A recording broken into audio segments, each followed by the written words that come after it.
Hello, everyone. Are you happy today? Okay. This is the question I often ask my students at the beginning of the class. Happiness has been talked about so much these days, and it almost has become a cliche. However, for me, that happiness is still relevant. And actually, I believe it's more relevant than ever. Why? Here's the data. The data shows that nearly 20% of American young people would experience depression in their high school. And the data in China is equally alarming. 15% young people are at risk of clinical depression. Okay. So in this world full of challenges, stressors, and all kinds of, uncertainties, it's more than ever that it's important for us to talk about happiness and to try every way we can to promote happiness in our community. Every one of you deserve a happier life. Just like the philosopher Aristotle famously said that happiness is the highest good. But what is happiness? Among all the definitions of happiness, the PERMA model proposed by positive psychology is the most well accepted. Okay, according to positive psychology, that happiness includes 5 essential elements: the positive emotion, engagement, positive relationships, meaning, and accomplishment. But for today, I'm going to just focus on one element which I think is the most important one. And for others that you can refer to this book, Flourish, written by this person, Martin Seligman, who is the founder of positive psychology and also the president of the American Psychology Association. Okay, some of you may have read this study, the famous Harvard Happiness Study. A research team at Harvard has tracked 724 men for as long as 85 years to collect all the data, have done all kinds of interviews and analysis, and they have identified the most important factor that influences a person's happiness, which is positive relationship. Okay. We're in all kinds of relationships. We have relationships with our family, our colleagues, our friends, classmates, teammates, you name it. But what makes a relationship positive? And here's my little insight, which is connectedness. You may ask a question. Aren't we connected with people all the time? We're talking to people all the time. We play with our friends. We play games, play sports. Well, not really. Consider this. A family are having dinner together, and the parents are talking to the kid. Okay, the family are having dinner together, but they're in their own world. And parents, they're talking to the kid, however, that they don't necessarily understand the feeling of the kid. So, they're probably not connected with each other at this point. But strangely enough, for some other times, you're connected with people. You don't have to really say anything to connect with people. And just sit there, silent, you're connected. So, sounds like a mystery, right? And to get more a closer look to connectedness, let's look at a very familiar real-life example. Here, Monday morning, first period. A teacher walks into a classroom. Sounds familiar, right? And by the way, this is Jimmy. So the teacher says, "Good morning, Jimmy," and Jimmy says, "Good morning, sir." And the teacher says, "How are you?" And Jimmy says, "Sir, I'm so sleepy."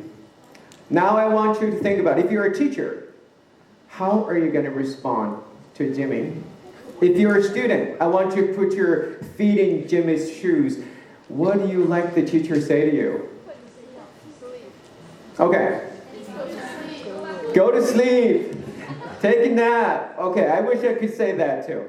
Okay, let's imagine here are 4 different teachers that they're responding for a very different way to Jimmy. I want you to decide who can connect with Jimmy.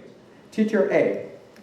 It's just the first period. You shouldn't feel sleepy, Jimmy. Teacher B. You should work on your time management skills, Jimmy. Okay, this sounds familiar, right? So, teacher C, you've been doing well, Jimmy. Don't sleep. Keep working. Cheer up. Sounds familiar, right? The last one.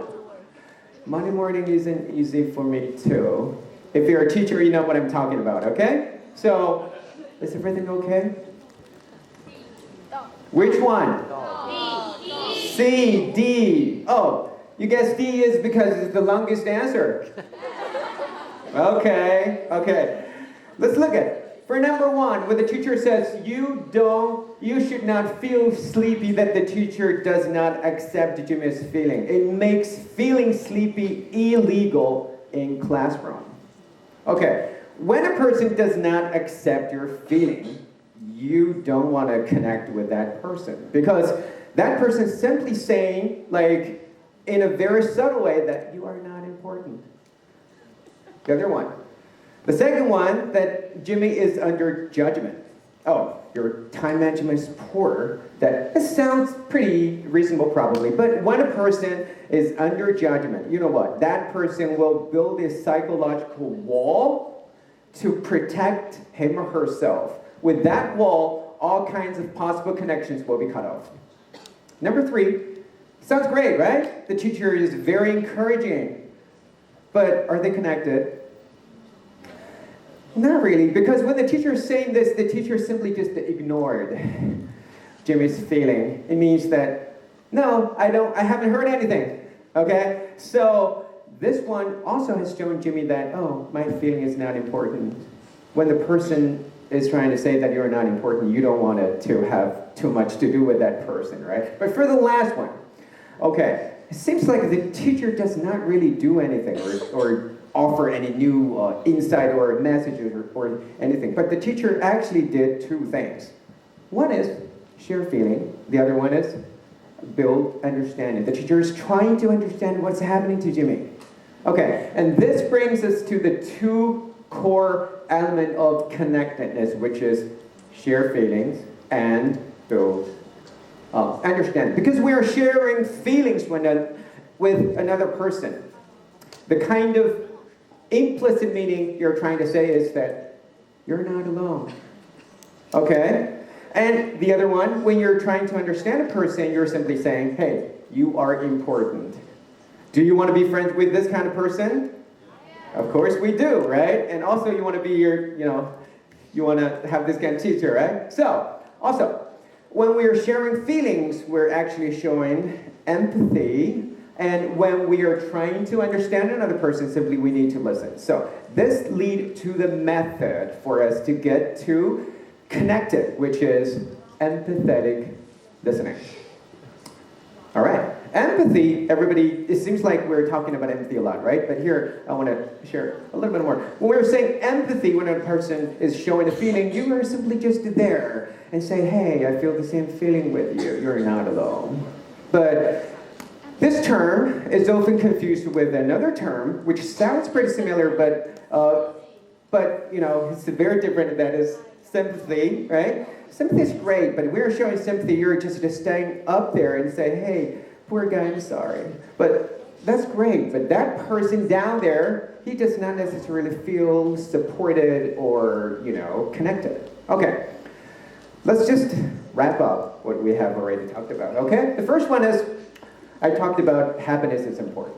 Yes, it's important. And we can achieve or we can improve our happiness by building positive relationships. And how do we do that? We can actually try to build connectedness with another person.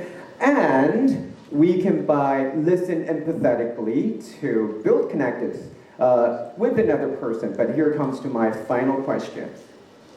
How? To me, empathetic listening simply means listen with your heart. Usually we listen with our ears, right? But now I encourage you guys to listen with your heart.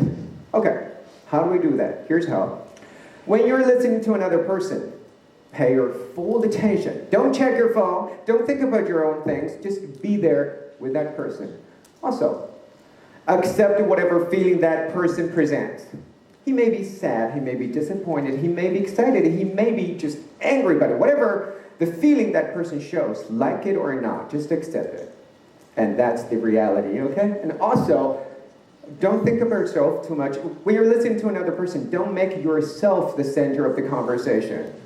All right, also, no judgment, which means, oh, this is good, that is bad, don't say that, that won't work. And also, no advice, and you should do this, you should do that. This sounds good, but you know, it's not gonna help you connect with another person. And finally, last but not least, be genuinely interested in that person. Okay, tell me more. So, is there anything that I can help? Or whatever you want to talk, I'm here to listen. Okay, if you can do that, you can make that person, as well as yourself, 3% happier. 3%, it does not sound much, right? But if you're lucky enough to be connected with like 10 people a day, it can make you the happiest person in the world. Okay, I would like to end my talk with the quote that I saw the other day on the 5th floor of the teaching building. That's right here. We're all not easy. Okay?